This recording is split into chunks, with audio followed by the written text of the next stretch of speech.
seguir más solo, pero mi compañero de categoría que iba líder, pues ha intentado ir siempre a nuestra rueda y ahí ha empezado la estrategia. Pero al final hemos llegado todos juntos a la salida de la especial y ahí pues se ha desatado toda la guerra.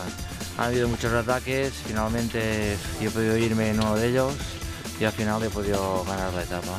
Pero ha sido durísimo, una etapa muy técnica y muy difícil, mucha calor, pero bueno, al final ha merecido la pena.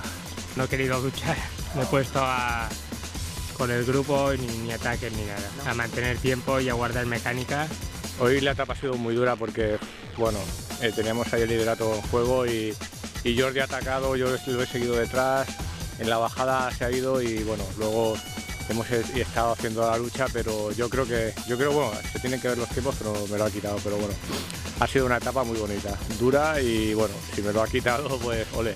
Se lo ha ganado él. Tu i les baixades? Sí, jo les baixades haurem de practicar. No, però avui hi havia molt de roc i és quan em va més malament. Ja. Si hi ha una baixada que sigui de terra amb pedres, me n'en surto bé, però quan és tot tant de roc un darrere l'altre, els braços em fallen.